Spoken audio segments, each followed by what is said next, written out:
I once met this dude named Matt when I was out with friends at a bar one summer. I was out with a big group, and Matt and I made friends at the bar, vibing over the Cubs game that was on.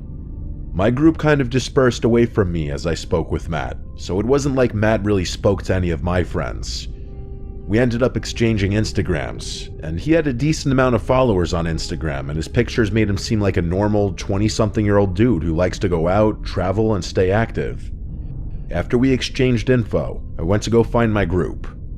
Honestly, whenever you bro out with another guy while you're at a bar, the odds of ever actually contacting each other again after exchanging info are slim to none. You always act like you'll hit them up, but come the next day when you're sober, you just have no interest. Well, the next day, which was a Saturday, I went out to another bar/restaurant with my friends. This was an outdoor spot on the water. It was for my friend Tyler's birthday. I put something on my Instagram story as we all sang at the bar for him. After about an hour, we were done with dinner and just hanging around the outside section of the bar when I got a tap on my shoulder. I turned around and it was Matt. He dabbed me up with a smile and said this was his favorite Saturday night spot. I introduced Matt more officially to my friends this time, saying, "You guys remember Matt?" Even if they hadn't really spoken to him, they did see him the night before. Well, as the night went on, Matt kind of hung around for a while, and it was fine because everyone was drunk, including him, and everyone was just having a good time. The next time I saw Matt was when he invited me golfing on a hot day. Honestly, I suck at golfing, but it's something I want to get better at, so when he invited me early one Sunday morning, I went. I think it was literally the following weekend after I saw him last. It was just him and I going. I tried to get a couple of my friends to go, but they were too hungover and said it was too early. Matt and I just vibed playing golf. I think it was only 9 holes. It took us like 2 hours. Afterwards, we got food, and then I went home to relax before work the next day. I saw Matt one more time out after that, before he invited me on a hiking trip with him to Arizona. Honestly, Arizona and the Grand Canyon were always on my bucket list. I just checked the dates with work and confirmed I was able to go first, and I was an immediate yes. I asked Tyler and a couple of other friends to come with, but they were heavy no's. They said they couldn't get the time off work and needed to save money, the typical responses from any of my friends when I try to get them on a trip. I asked Matt if any of his boys were going, and he said nah, he was going solo dolo. I actually hadn't met any of Matt's friends yet. His Instagram painted him as this super popular guy though, so I didn't find it weird. We flew out on August 15th, and our return flights to Chicago were August 18th. We landed at night. Matt rented a car for the weekend, and on the way to the Airbnb, we stopped for food and alcohol. By the time we got to the Airbnb, it was late. We had a couple of beers when we got there, and I could tell that Matt was down to stay up longer, but I was admittedly shot and wanted to go to sleep. This was when I realized there was only one bed in the Airbnb. I had never asked him to confirm that there were 2 bedrooms. When I brought it up, he pointed to the couch I was sitting on and said it's a pull-out couch. He then said relax and that he's not going to charge me for the Airbnb. Honestly, a free stay in Arizona, I couldn't complain about the couch. I pulled out the sofa bed, set up the sheets, and went to sleep. It was surprisingly comfortable. In the middle of the night, I woke up to Matt walking through the living room to the kitchen to get water. I'm a light sleeper. The sound of a pin drop will make me wake up. I rolled over and went back to sleep. The next morning, Matt woke me up early. It was a sunny, gorgeous day, and we drove straight to the Grand Canyon. I had no idea just how massive it truly was, or how many individual trail options there were. We hiked the Bright Angel, I think. I didn't realize how out of shape I was until that day. Matt was perfectly fine, laughing and telling me to keep up while I was dripping in sweat and out of breath. We took numerous breaks, which we used to take a million amazing pictures. It was beautiful. Eventually, we got back to the car. We had been hiking for over 2 to 3 hours, and I needed food. We stopped by a deli on the way back. It was a long drive back to Phoenix, and when we got there, we took a midday nap, and then after that, we explored around Phoenix. And of course, in Matt fashion, we drank at multiple bars.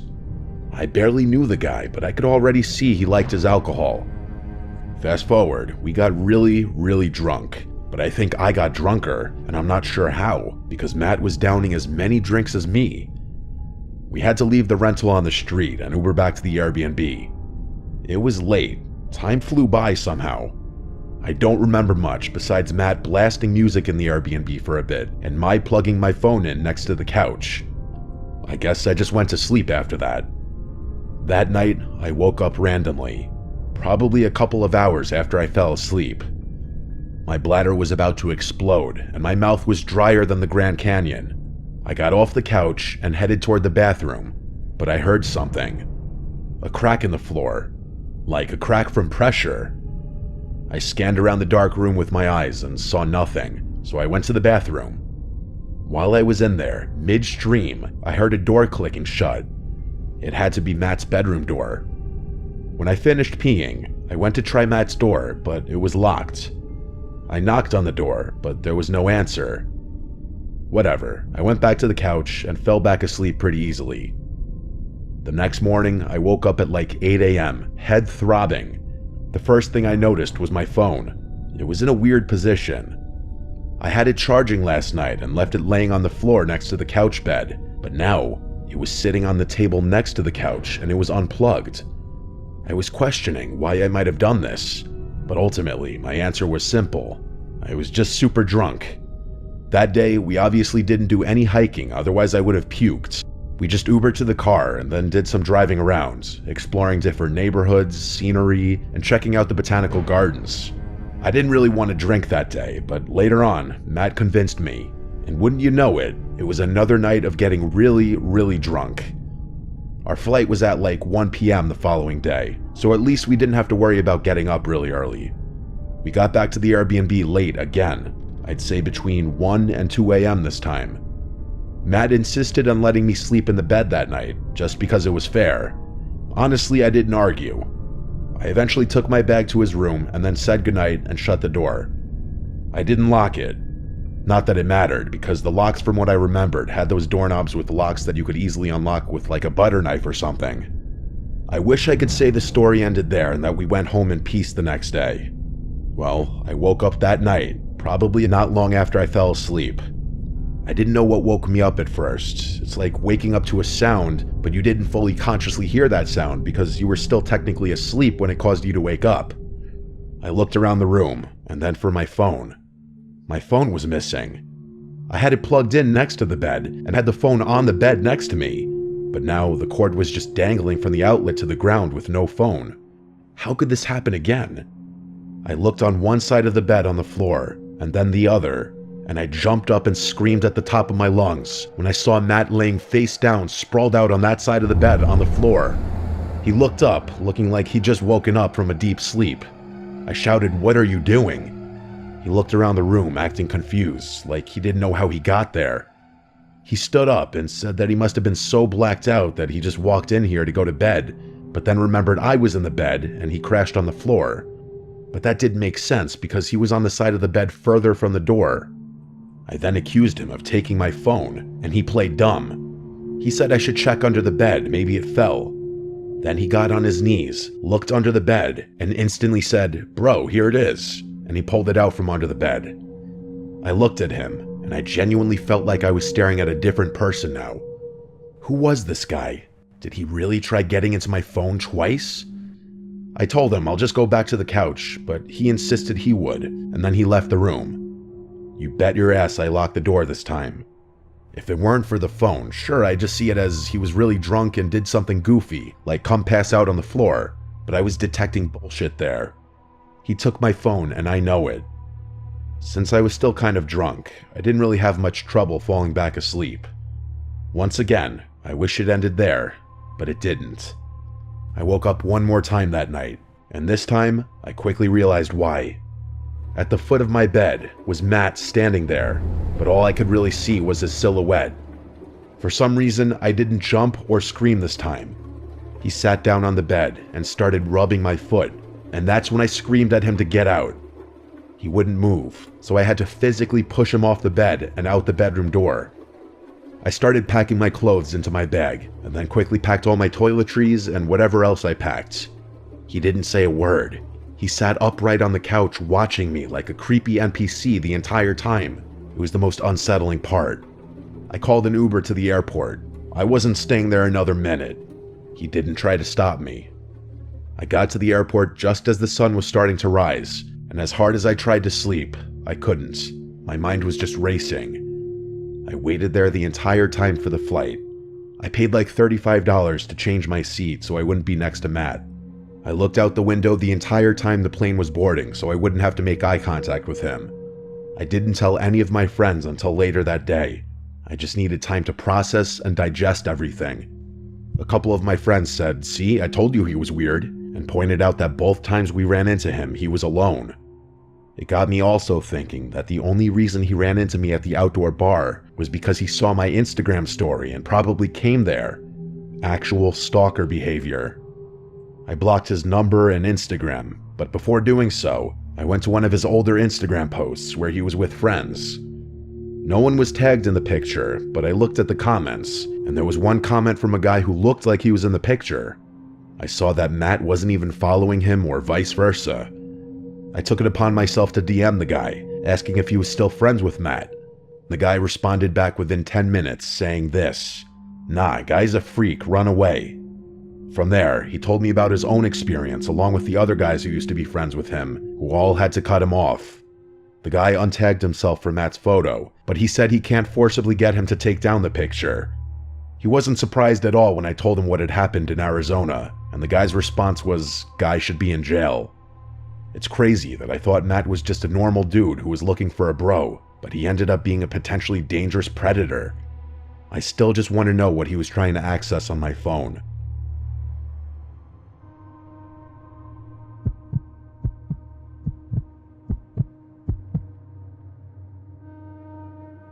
This happened last summer, around mid-July. I was home from college for a few weeks, and I was just trying to enjoy the break before my next semester started. My name's Kyle, and I live in Maryland. I had been talking with my two closest friends, Jason and Marcus, about doing something together. Just the three of us, like we used to back in high school. We all go to different colleges now, so it's rare that we get time like this. We ended up planning a weekend beach trip to Ocean City. Jason's family owns a small beach house there that they don't use much, and he got permission for us to stay there for a few days. It was nothing fancy, just a 2-bedroom place a couple blocks off the sand, but it was perfect for what we needed. Just time to relax, party a bit, and catch up. We drove down on a Friday afternoon. The weather was hot, upper 80s, with that heavy humid air that sticks to your skin. It smelled like sunscreen and salt water the second we got into town.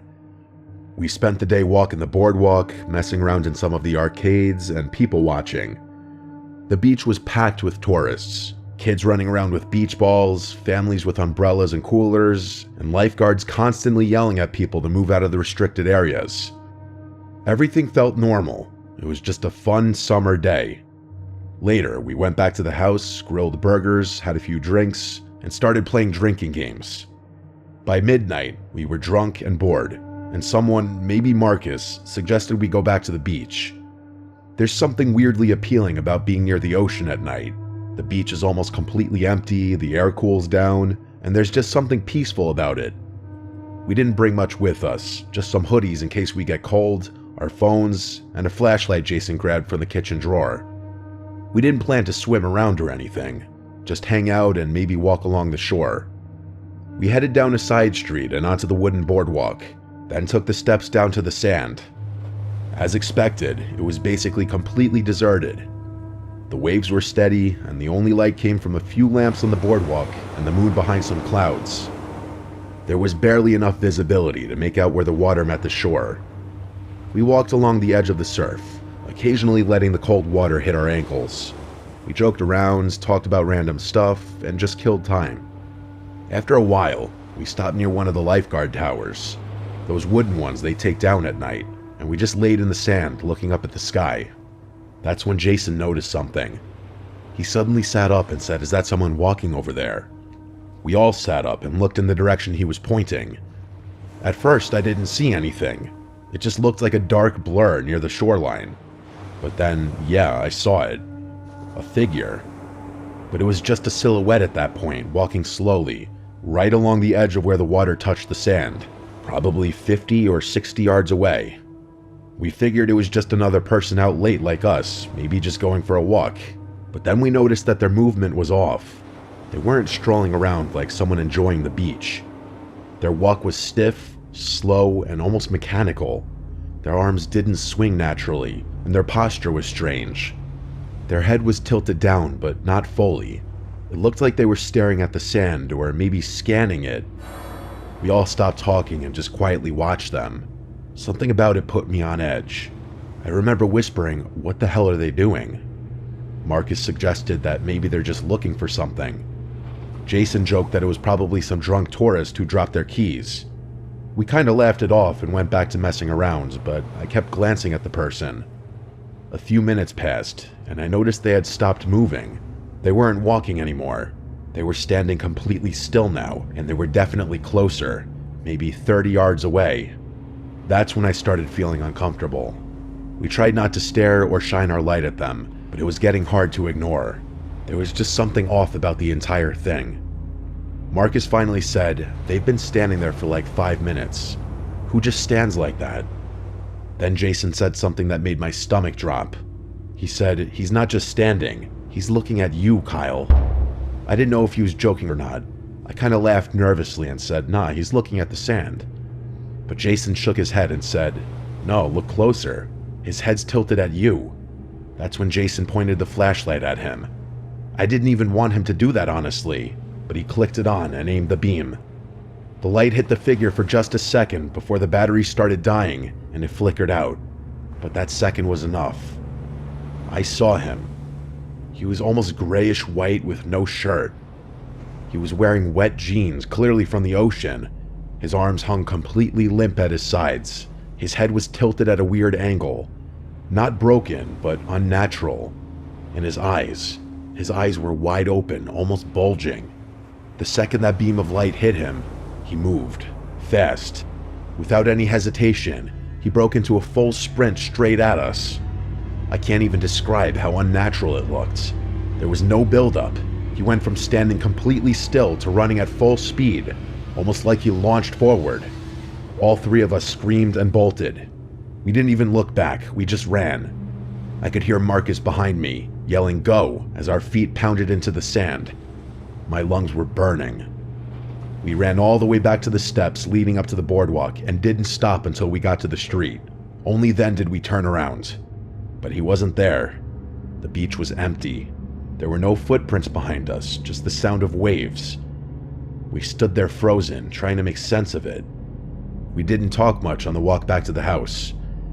When we got inside, we locked all the doors and windows, pulled the blinds shut, and stayed up until the sun came up.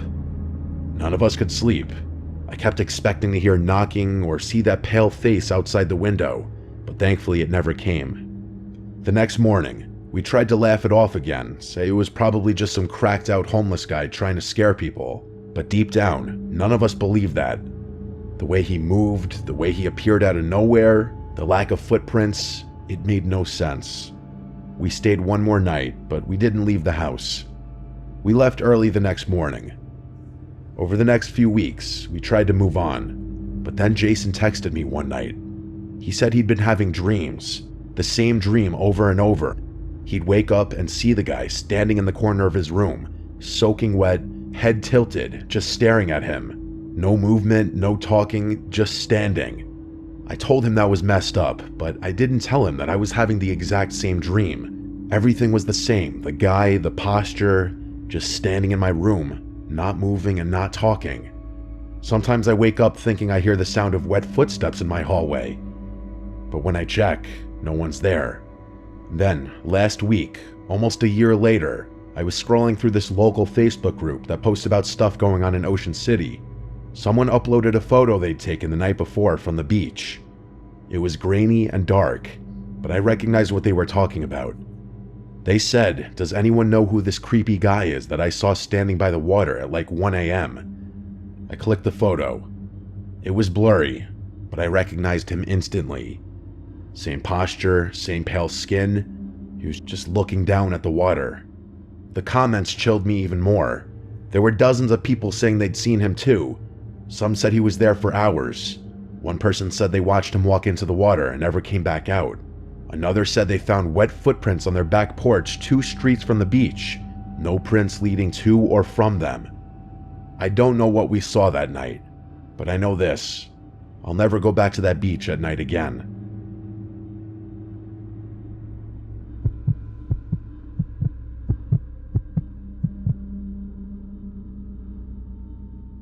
I grew up in Massachusetts, and every summer since I could remember, I would spend the 3 months in a classic coastal New England town. You know the type if you've been in that area of the country. I had a big group of friends who always did the same thing, and we would get up to all kinds of shenanigans every day after our respective jobs. I was 19 years old when this happened, like most of my friends, and I had just gotten off of a dockboy job I had. So like any other night, I texted my friends what the plan was, and picked up my friend, who I'll call Emerson, from his job to go get alcohol, as he was the one with a fake ID. We got the alcohol and went back to the small town where we lived. We decided to get on my family's boat that I was able to take out on my own, to have some beers while we wait for everyone else to finish what they were doing. We drove around the little peninsula we were on to this place where a lot of people anchor and hang out. There were a couple of boats anchored already, and it was about 7 p.m., but it still wasn't unusual. We found a spot between the 2 boats, threw the anchor down, and just chilled and drank.